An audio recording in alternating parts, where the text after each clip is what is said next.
Hey, assalamu alaikum guys, how's everyone doing? On my next interview that I have for you, it is with Kevin Laye. Kevin's a guy that I trained with when I flew to Norway in June. The course that I took of his was called Psy-TaP, and what that stands for is Psychosensory Techniques and Principles. And essentially, I guess you can put it like this: Kevin is, if James Tripp is the guy that I aspire to be in maybe 5 years, Kevin's the guy that I aspire to be in 10 years, 15 years. Kevin is very much like me in the sense that he's a course junkie.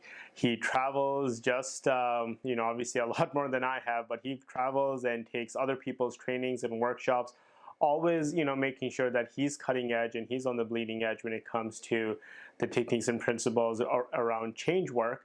And what he's done is essentially he's put together methods and techniques that allow for rapid, and I mean like 1 minute change work in terms of the results that he's getting.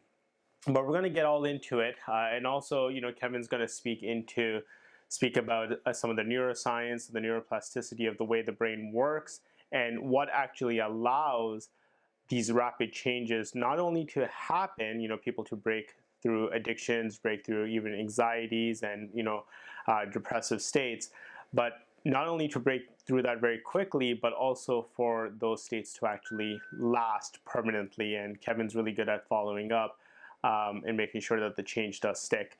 But that's it. And just like before, I'll post all of his contact details and his websites in the comments. And if you have any questions, I'll make sure to get Kevin to get those answers for you. Thanks. And if you like this video, again, I guess, I'm new to YouTube, so I'm supposed to tell you guys to like and subscribe. So please do that. All right, guys, take care. Enjoy this video.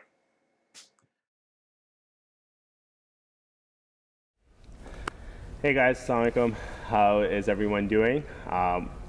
Here I have Kevin Laye, and before I kind of get into Kevin and exactly what he is, as you guys know, with me in my journey, it's really about going and traveling if I need to and finding the techniques that are of course effective, but that are also the fastest and the quickest. And when I met Kevin actually last year, right here at this HypnoThoughts conference in Vegas, he demonstrated a few things that were very fast, like we're talking minutes fast. And sometimes even faster.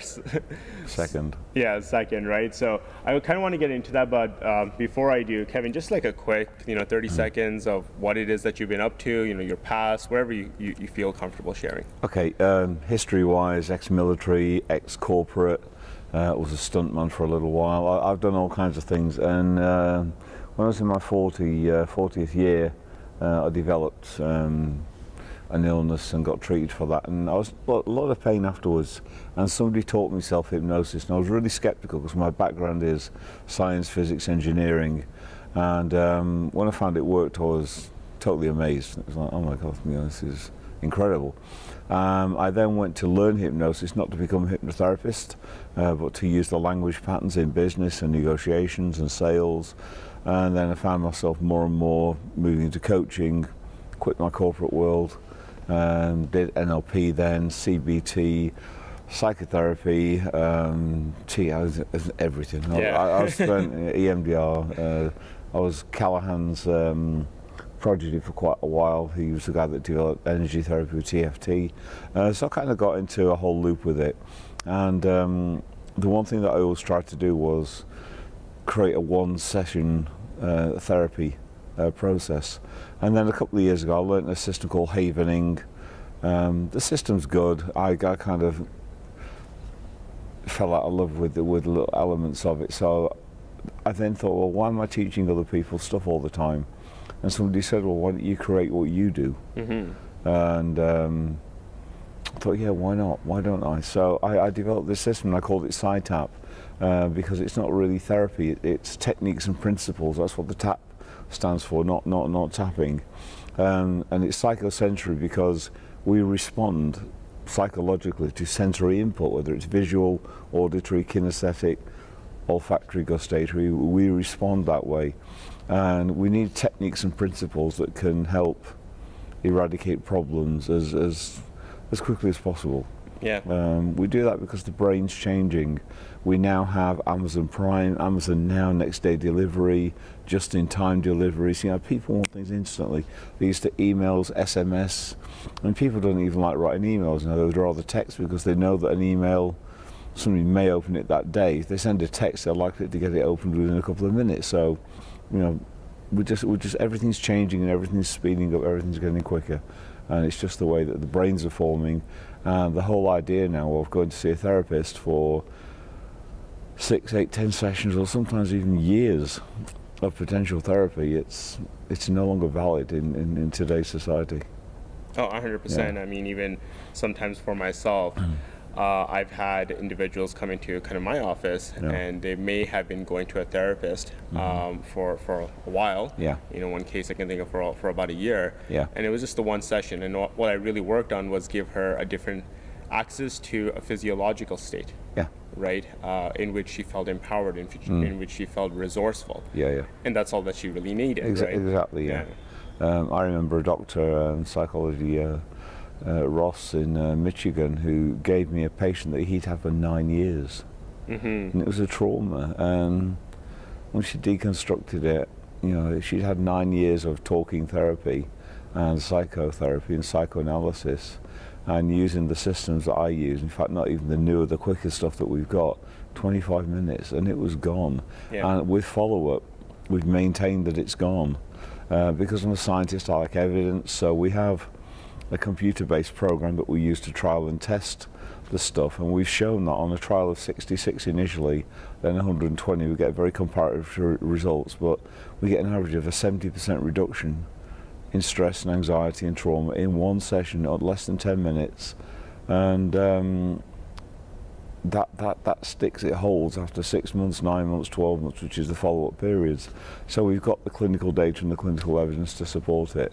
But the whole thing is, I wanted to sort of really kind of take an engineer's mindset, because we are systems, we're systemic, you know, we have, you know, bodily systems, you know, limbic, neurological, psychological, endocrine, you know, digestive, circulatory, respiratory. And what happens is, if we look at it as a system, and it's what is required to generate an emotion, and then how can we trash that right at the front end? It's almost like if you don't want the car engine to turn over, disconnect the battery. Sure. And then the engine can't run, or hide the key, or, you know, block the ignition up. So you disable the ignition so the thing can't even run.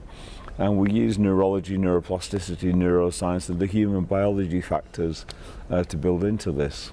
And because we do this as well, we're not managing a state, it's an organic change. I think the best and the quickest example I can show people, and they can try this themselves, is if you think of somebody who has anger issues. In the UK, we have the British Anger Management Association. They have a 10-week program to help you manage anger. Now, if you manage an emotion, you suppress it, you push it down, it's going to come out somewhere else. It's sending you a message, it's going to come out somewhere else, the same as pain and anything else like that. So, we don't need to manage it, we don't want to manage it. Sometimes it's appropriate to have anger and even rage if required. If somebody's attacking you or your loved ones, or, you know, threatening you, you need to have the capacity to be angry very, very quickly. And what we discovered, or, you know, what we kind of find out, is that if we look at what is required for the humans to be angry or in a rage state, you have to clench your fists like this. Yeah. That's what the amygdala demands of you. And with rage, you have to be able to clench your teeth, because it's that kind of lot. So if you disable somebody's ability to do that, they can't do the emotion. It's a neurophysiological impossibility. So for anger, for example, you say to somebody, okay, think of the anger now on the scale of 1 to 10. Where is it? It's 8, 9. Okay, do this. Push your finger down. Use 2 fingers and push your finger down. And then once they've done that, it literally looks like this. You say, okay, now try and get angry. And they look at you like, well, I can't. What witchcraft is this? Now that takes 1 second. Now, as soon as I take away that, I still have the ability and the capacity to be angry, should I choose to be. Or I know that I have this tool now which is instant, 1 second, and I can turn off the anger. If I feel it generating into a rage state, I can do this, and then I can push my jaw forwards. Push your jaw forward, so the bottom of your jaw is bottom of the jaw goes forward, and when you do that, again, physiologically, you can't clench your teeth. You can't do the bare teeth thing. It's impossible. So by doing this, you disable that. By doing this, pushing your jaw forward, you can't clench your teeth. Once those two factors are in place, it actually goes back through part of the brain called the dentate gyrus, which is a pattern recognition part. It's the substrate of the hippocampus. That sends a signal through the cingulate gyrus into the amygdala. The amygdala then says you don't have the capacity to generate this. You can't be under threat. Yeah. So the amygdala can't fire off. It doesn't make sense. Yeah. And by doing that repeatedly and organically, the old neuroplasticity of the habit of anger, because it gets stopped all the time, it's called synaptic pruning, and at night time it beds back and it shrinks because of lack of use. However, the new pathways, the brain will always find the most effective and efficient pathway. It's not lazy, it's effective and efficient. It will fire off the new pathways, and because they're getting used and used repeatedly, they get thicker, stronger and more powerful. Yeah. So organically, the old pattern behavior, the old trigger response of I get angry at everything, flattens out. Yeah. And the new pathway of, well, every time I try to get angry, there's no point, and organically it just shifts. And it is so fast, it's so fast. And for the client, it's very empowering, because again, if you give somebody a technique, you say, I need you to go and sit and meditate for 20, 30 minutes, or we're going to do a mindfulness, not going to happen. Yeah. It's too slow. People are impatient. You say do that, they'll do it. Especially in the moment, and especially once it's building up, right? Yeah, and they'll do it because it takes 1 second. Now, you know, I have the capacity. I dropped some eggs on the floor a few months ago when I was at home, just a box of eggs. I went nuclear. Yeah. You know, totally irrational. You know, I'm a rational, sane, pretty calm guy most of the time. And it was just that a couple of things had happened that day, nothing major. And I dropped the eggs and I just went absolutely ballistic. And I had the freedom to do that in my own kitchen with nobody about. And I was fine with it. Yeah.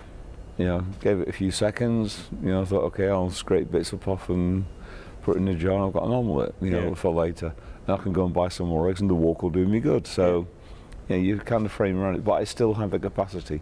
Whereas, you know, the anger management would have, oh, well, and that would have stayed within me somewhere. And it'll always manifest in another way. It's not healthy. Well, anger manifests itself usually one of two ways: either a skin disease like psoriasis or eczema, or very, very dry skin or scalp and things, or on the more sort of, you know, pathopsychological side, it tends to come out as sadness or even depression. So we need to avoid that. Yeah, no, for sure. So yeah. No, and I really like, I mean, that's essentially it, because, you know, going back to the conversation around it creates new neural pathways. Yeah.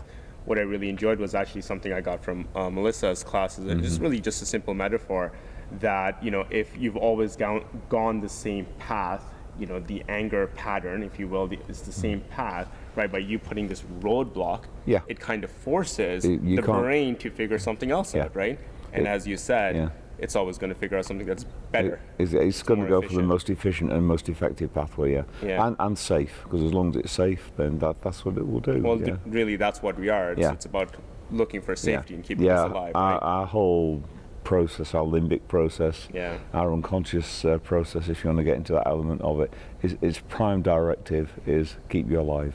Yeah, no, keep us alive, and that's the thing. Sometimes we believe that, you know, at the very you know, almost our core habitual aspects is to keep us happy, and that's not true. It's to keep us safe. Keep us alive. Keep us safe and alive. Exactly. So sometimes that will come up in behaviors that aren't going to make us happy, but it feels that it's actually keeping us even safe. Abraham Maslow knew this with, you know, his triangle. You know, the baseline. You need hierarchy needs. You the hierarchy of needs. You know, the bottom line is you need food, you need shelter, and to procreate and carry on the species, you need sex. And once you've got that baseline, then you can start to build on tribal relationships, belonging, working your way through to self-actualization at the top. But unless you have that baseline of feeling safe, and that's where, you know, we're in such trouble these days, you know, psychologically, because people don't feel safe because of peer pressure, exam pressure for kids at school, work pressure, work demands. You know, at one time, all we had to do was go and find some food, cook it and eat it, and sleep. That was our life. And unfortunately, our stress responses haven't changed very much from caveman days. Yeah. But you know, so as a caveman, we had this sort of low level of sort of stress response, which made us very effective and very efficient.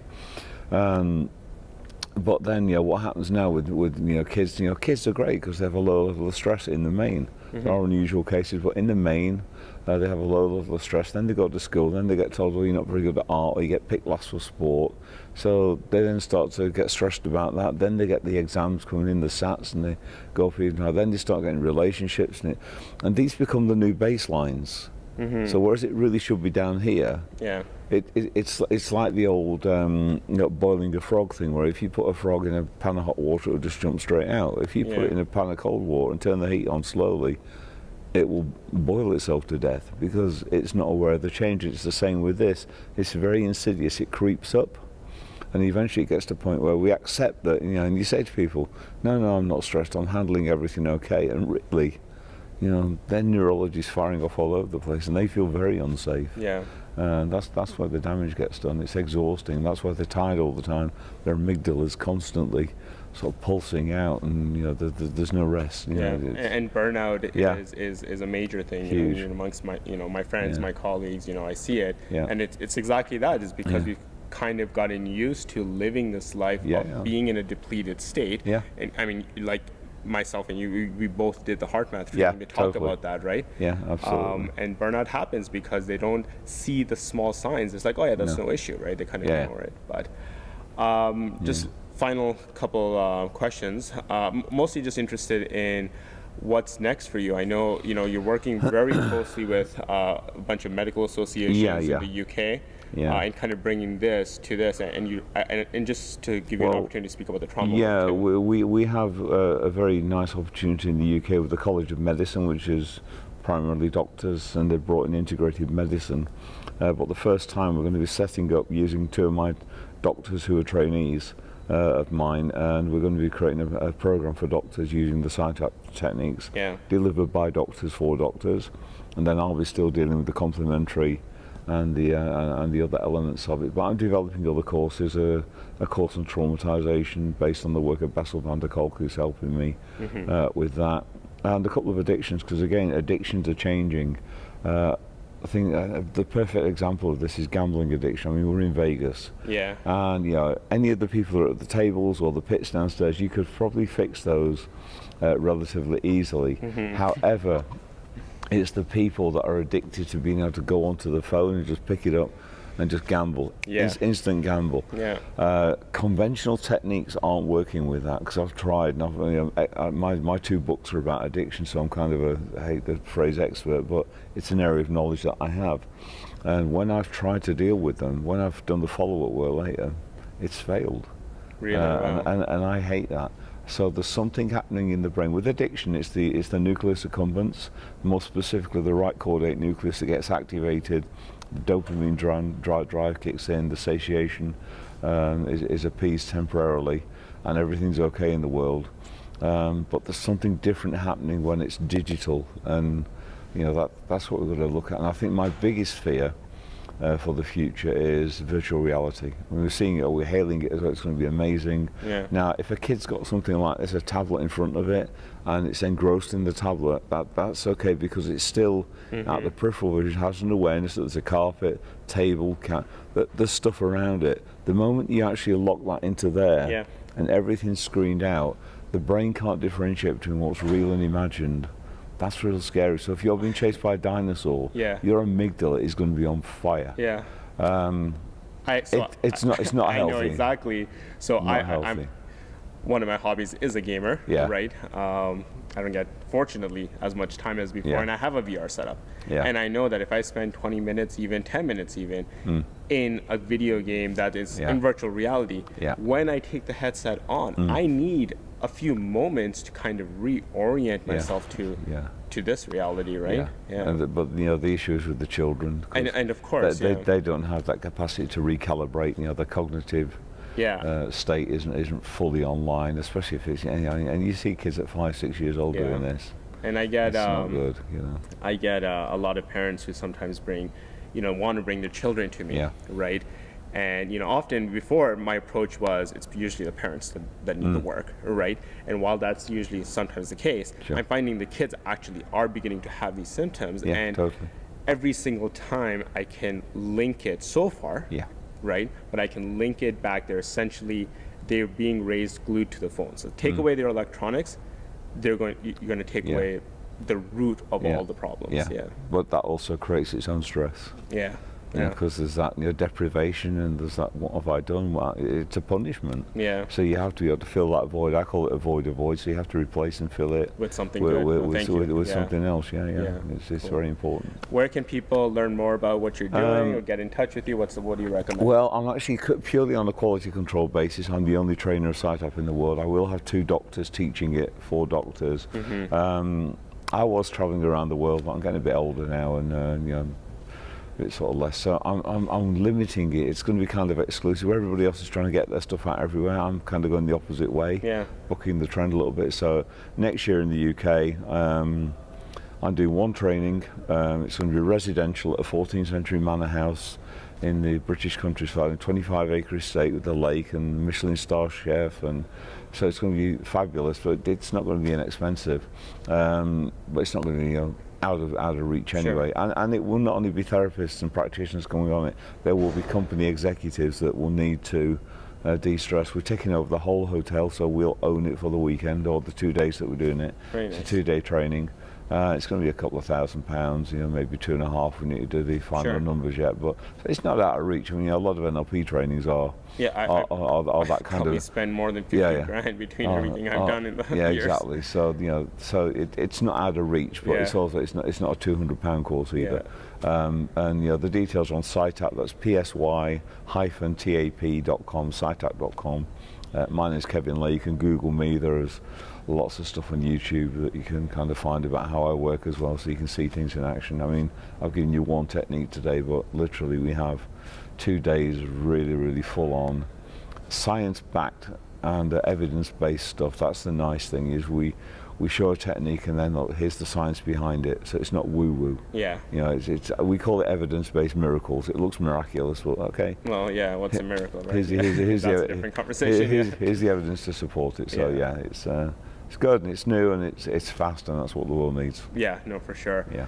So, and I'll definitely take all those links and I'll put it in the comments. If you guys have any questions for Kevin, just reply back to this video and I'll do my best to get them into Kevin. And if he feels like it's a quick answer, maybe he'll respond. If it's something that's going to benefit the group, maybe, you've got your ways to get the help. And you're so giving with the support you give. So I really appreciate it. I'll do my best to help people. Thank you for your time. Cool. Thank you. Appreciate it. Thanks, guys. Okay. Take care. Assalamu alaikum. Thanks. Oh, good.